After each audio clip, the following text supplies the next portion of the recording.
আমরা প্রথমে আলাপটা শুরু করতে চাই পৃথিবীর মোড়লকে দিয়ে, মার্কিন যুক্তরাষ্ট্র।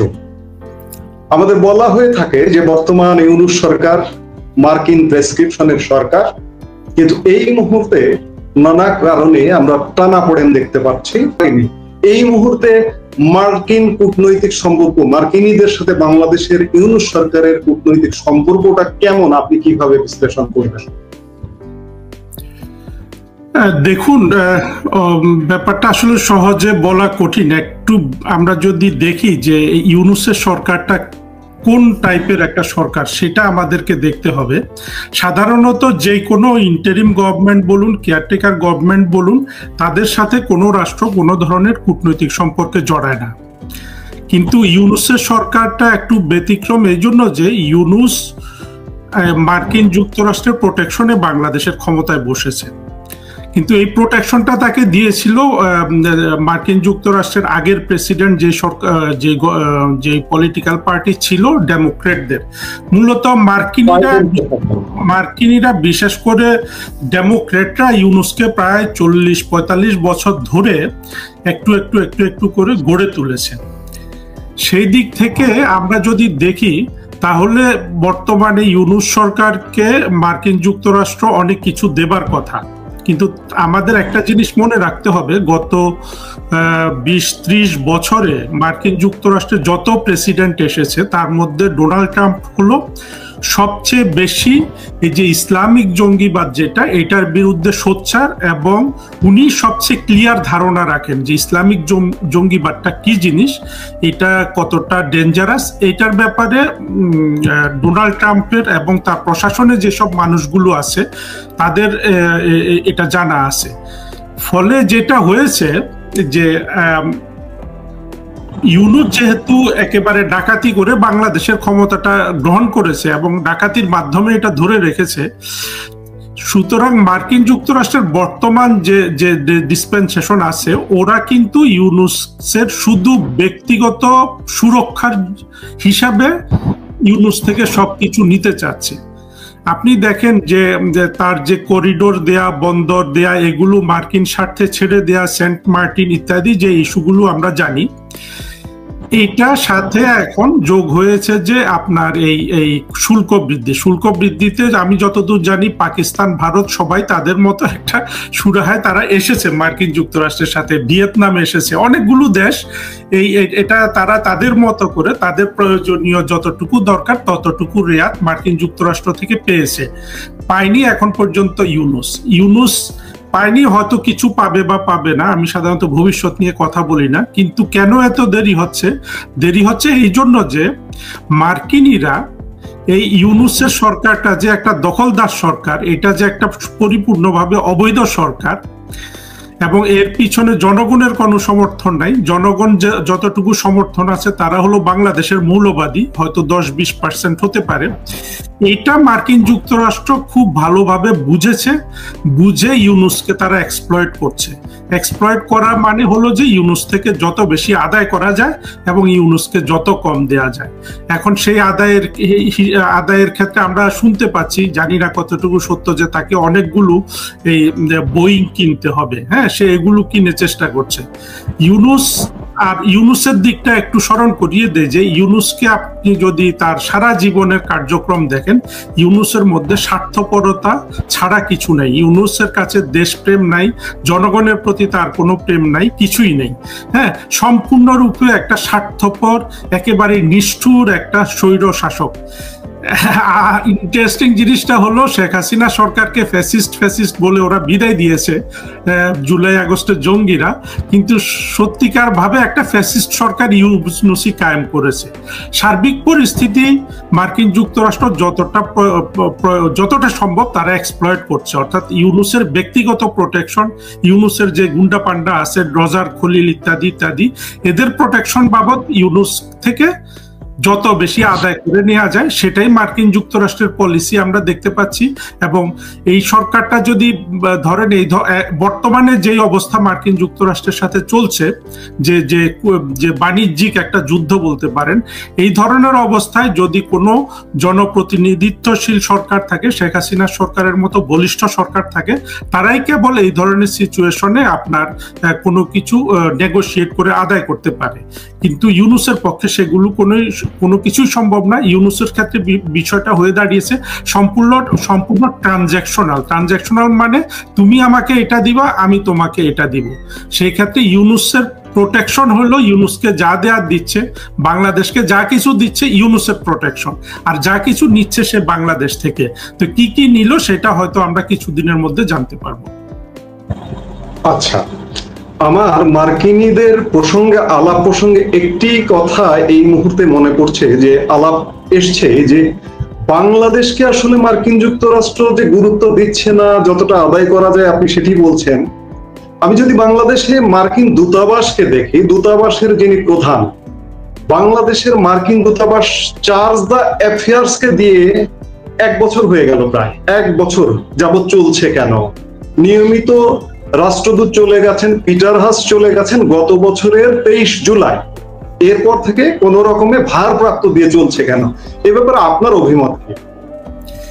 এটা সম্ভবত ডিপ স্টেটের একটা প্রভাব এখানে আছে। আপনি দেখেছেন যখন ডোনাল্ড ট্রাম্প প্রেসিডেন্ট হিসাবে শপথ গ্রহণ করলো দ্বিতীয়বারের মতো, উনি কিন্তু সব খুলে বলে দিচ্ছিল যে $29 মিলিয়ন এই জুলাই আগস্টে যে গত বছর যে জঙ্গি উত্থান হয়েছে, এখানে সরাসরি $29 মিলিয়ন এসছে যুক্তরাষ্ট্র থেকে। এটা ডোনাল্ড ট্রাম্প সাহেব বলেছেন, আমরা বলিনি। তারপর আরো শুনি যে অনেক বড় একটা অঙ্ক এসেছিল ভারতের মাধ্যমে। তো এখন দেখেন, অর্থাৎ ডোনাল্ড ট্রাম্পের বিষয়টা ছিল যে উনি ইউনূস এবং ইউনূসের জঙ্গিবাদী সরকারকে উনি কোনো ধরনের সমর্থন দিবেন না। কিন্তু পরবর্তীতে আমরা দেখলাম যে এই ডোনাল্ড ট্রাম্প সাহেব আর এটা নিয়ে কিছু বলেন নাই। অর্থাৎ যেটা একটা জিনিস দেখতে হবে, ডিপ স্টেট বলতে আমরা যেটা বুঝি, মানে যেটা বলা হয় সেটা হলো মূলত অ্যাকচুয়ালি সিআইএ বা মার্কিন যুক্তরাষ্ট্রের গোয়েন্দা সংস্থাগুলো বা পার্মানেন্ট গভর্নমেন্ট যেটা। সুতরাং ওদের সাথে কিন্তু কোনো রাষ্ট্রপতি, প্রেসিডেন্ট ডোনাল্ড ট্রাম্প যতই চাক সরাসরি তাদের বিরোধিতা করে না। এটা সাধারণত করে না, করার সাহসও পায় না। ফলে যেটা হয়েছে, এখন যেই নতুন রাষ্ট্রদূত আসবে সে তো আসবে ডোনাল্ড ট্রাম্পের মানুষ হিসাবে। আবার ডিপ স্টেটের নিশ্চিতভাবে বোঝা যাচ্ছে যে একটা আপনার টেনশন ওইখানে আছে। খুব সম্ভবত এই দুটার সংঘর্ষের কারণে নতুন রাষ্ট্রদূত আসছে না, পুরনো লোক দিয়ে চালানো হচ্ছে। অর্থাৎ নতুন রাষ্ট্রদূত আসলে সে তো আসবে প্রেসিডেন্ট ট্রাম্পের পক্ষ থেকে, তাদের আবার যুক্তরাষ্ট্রের পার্লামেন্ট থেকে তার একটা বৈধতা অ্যাপয়েন্টমেন্টটাকে আপনার বেটিং করতে হয়। তো এই জায়গায় আমার মনে হচ্ছে যে ডিপ স্টেট আপাতত আপার হ্যান্ডে আছে, ফলে আর নতুন রাষ্ট্রদূত আসছে না বা আসেনি এখন। আচ্ছা, আমাদের বাকি পৃথিবীর কথা যদি চিন্তা করি, ইউরোপীয় ইউনিয়ন কিংবা পৃথিবীর অন্যান্য অংশ, ইউনূসের অবস্থান, আপনি পৃথিবীতে ইউনূস সরকারের অবস্থান কিভাবে মূল্যায়ন করবেন? এই মুহূর্তে পৃথিবীর কোন প্রান্তে কি কোনো অবস্থান ন্যূনতম করতে পেরেছে?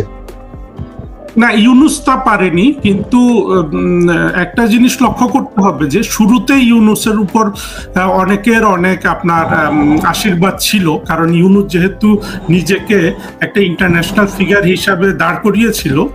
এটা কিন্তু ইউনূসের যে জঙ্গিগুলো আছে, যে তার যে প্রোপাগান্ডিস্টরা আছে, এরা আপনি খেয়াল করবেন, এরা আমি মনির হায়দারের কথা বলতে পারি, জাহেদুর রহমানের কথা বলতে পারি, এবং আরো অনেকে যারা মূল্যবাদীরা, তারা সবাই বলছিল যে ইউনূস থাকুক আমাদের মাথার উপর। অর্থাৎ ইউনূস যদি ঠ্যাং ভাঙ্গা অবস্থায়ও থাকে, একেবারে সে মাজুর অবস্থায়ও থাকে, তাহলেও সারা পৃথিবী মানে এই জঙ্গিদের একটা প্রোটেকশন দিবে। সেটা কিন্তু আমরা শুরুতে দেখেছিলাম যে ইউনূস এসে কত বড় প্রোটেকশন এই জঙ্গিদের তৈরি করছে। সেভাবে যখন তারা আপনার মানুষ হত্যা করছিল, বিশেষ করে 5 আগস্টের পরে এত পুলিশ হত্যা হলো, এগুলো নিয়ে সারা বিশ্ব এখন পর্যন্ত তেমন কিছু যেটা আসলে ডিমান্ড করে ইউনূসের সরকারের যে আপনার হিংস্রতা, তার যে নিষ্ঠুরতা, তার যে মানবাধিকার লঙ্ঘন, তার যে খুনের যে স্প্রি সে করেছিল বিশেষ করে গোপালগঞ্জ পর্যন্ত, আমরা কিন্তু সেইভাবে আন্তর্জাতিকভাবে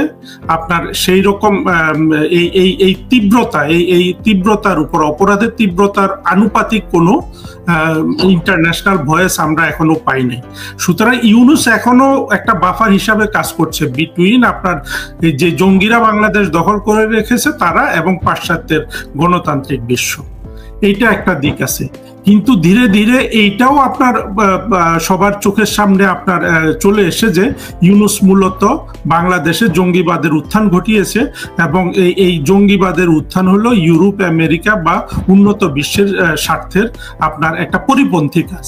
সুতরাং জিনিসটা এখন একটা ডেডলক হয়ে গেছে, অর্থাৎ ইউনূসকে তারা একদিকে যেমন পর্যবেক্ষণ করছে, যেমন আপনি দেখবেন যে আমরা লন্ডনের ঘটনাটা জানি, লন্ডনে গিয়ে ইউনূস প্রায় 1 সপ্তাহ বসেছিল এবং নানান ধরনের বাণী দিচ্ছিল, কিন্তু ইউকের যে প্রাইম মিনিস্টার ইউনূসের সাথে দেখা করেনি।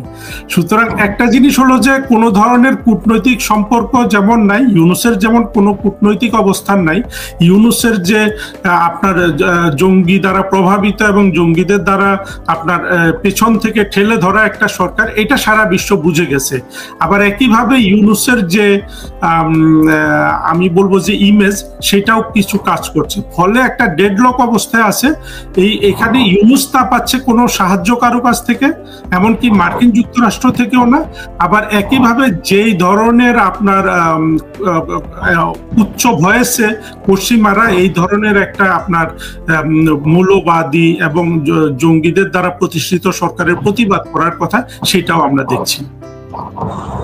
আচ্ছা আচ্ছা, আমাদের গত 1 বছরে সবচেয়ে পীড়াদায়ক বিষয় বাংলাদেশের জন্য প্রতিবেশীর সাথে সম্পর্ক।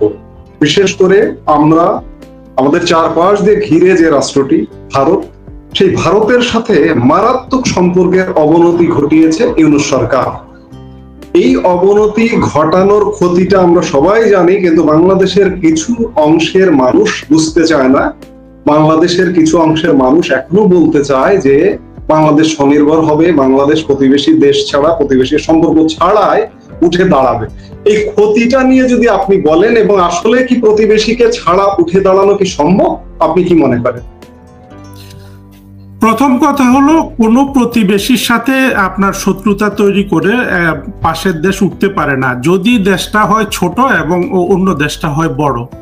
এটা কোনো জায়গায় সম্ভব না। আমাদের সারা বিশ্বে দেখবেন যে ছোট দেশ বড় দেশ কিভাবে সম্পর্ক রক্ষা করে, বিশেষ করে মার্কিন যুক্তরাষ্ট্র, কানাডা, মার্কিন যুক্তরাষ্ট্র, আপনার মেক্সিকো এবং আরো অনেক দেশ আছে। আপনি দেখবেন যে এক একটা দেশ প্রতিবেশী দেশের সাথে কিভাবে সম্পর্ক রক্ষা করে, কিন্তু বাংলাদেশ ভারত সম্পর্কের উপর এই জিনিসটা পুরোপুরি ধ্বংস করে দেয়া হয়েছে।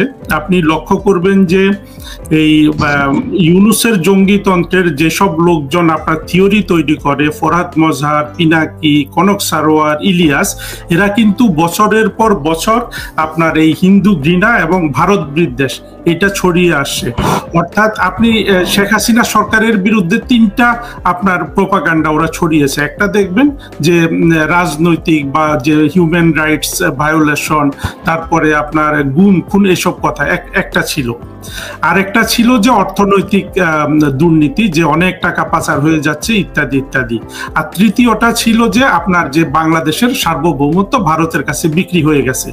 আমরা কিন্তু দেখেন এই গত 1 বছরে আমরা বুঝতে পেরেছি যে যেই পরিমাণ গুম খুনের কথা বলা হয়েছে শেখ হাসিনা সরকারের আমলে, তার 15 বছরের চেয়ে অনেক বেশি মানবাধিকার লঙ্ঘন করেছে ইউনূসের এই ডাকাততন্ত্র 1 বছরে।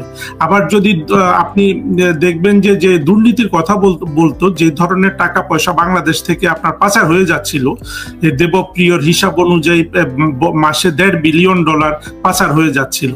তো এই কথাগুলো যদি সত্য হতো, তাহলে তো আমরা দেখতাম যে গত এক বছরে ইউনূসের সরকারের আপনার যে ফরেন কারেন্সি রিজার্ভ আছে সেখানে শুধু 18-20 বিলিয়ন ডলার বেড়ে যেত এই যে পাচার হওয়া টাকা থেকে জমা হয়ে, মানে যেটা পাচার হচ্ছে না সেটা। কিন্তু প্রকারান্তরে আমরা কি দেখছি, ইউনূসের অর্থনীতি ধ্বংস করে ফেলছে। ফরেন কারেন্সি রিজার্ভ একটু আছে, কারণ বাংলাদেশে আপনি যদি খোঁজ নিয়ে দেখেন বাংলাদেশে এখন কেউ আর কোনো কিছু আমদানি করছে না। সুতরাং ওইটাও একটা ধরেন ওই দুইটা প্রপাগান্ডার হয়তো 80% মিথ্যা থাকলে 10-20% সত্য ছিল, কিন্তু তৃতীয় যে প্রপাগান্ডাটা সম্পূর্ণ মিথ্যা, সম্পূর্ণ বানোয়াট, সেটা ছিল যে ভারতের কাছে বাংলাদেশের আপনার স্বাধীনতা, সার্বভৌমত্ব এগুলো শেখ হাসিনা সরকার বিক্রি করে দিয়েছে, যেটা গত এক বছরে ইউনূস কোনোটাই প্রমাণ করতে পারেনি। কিন্তু উপরন্তু আমরা দেখলাম যে ভারত যখন বাংলাদেশের জন্য ট্রান্সশিপমেন্টটা বাতিল করলো, ইউনূসের যে বাণিজ্য উপদেষ্টা বশির বলেছে যে বছরে 2 থেকে 2.5 হাজার কোটি টাকা বাংলাদেশের ক্ষতি হবে এই বাতিল বাবদ। তাহলে আমরা কি দেখলাম যে জঙ্গিরা যেটা বলে যে ভারতকে বাংলাদেশের কাছে বিক্রি করে দিছে, এটা সাধারণত ওরা নির্দেশ করে যে দেশের মধ্য দিয়ে অন্য দেশের মালপত্র পরিবহন হবে কিনা সেটা দিয়ে। তাহলে আমরা কি দেখলাম যে এই জিনিসটা তো পরিপূর্ণ মিথ্যাই না শুধু, বরঞ্চ ওদের ভাষায় যদি বলতে হবে যে শেখ হাসিনার কাছে নরেন্দ্র মোদী সরকার ভারতকে বিক্রি করে দিয়েছে। কেন? কারণ ভারত তার রাস্তাঘাট ছেড়ে দিয়েছে বাংলাদেশের জন্য, যাতে বাংলাদেশের পণ্য সেই দেশের উপর দিয়ে পরিবাহিত হয়ে তৃতীয় দেশে যেতে পারে। কিন্তু ভারতের তেমন কোনো পণ্য বাংলাদেশের উপর দিয়ে চলছে সেটা আমরা দেখি না। দেখলে তো এতদিনে ইউনূস এবং তার জঙ্গিরা, যেখানে আপনার আসিফ নজরুলের মতো মানুষ আছে যে বলেছে যে বাংলাদেশে 26 লাখ ভারতীয় কাজ করে, যার কোনো প্রমাণ সে 1 বছর সরকারের থেকেও বাইর করতে পারেনি। ফলে কি হয়েছে দেখেন, পুরোটাই ছিল মিথ্যা প্রপাগান্ডা। অর্থাৎ ভারতের বিরুদ্ধে জঙ্গিরা যা কিছু বলেছে প্রতিটা জিনিস ছিল মিথ্যা, কিন্তু বাংলাদেশের মানুষ এটা বিশ্বাস করেছে। কেন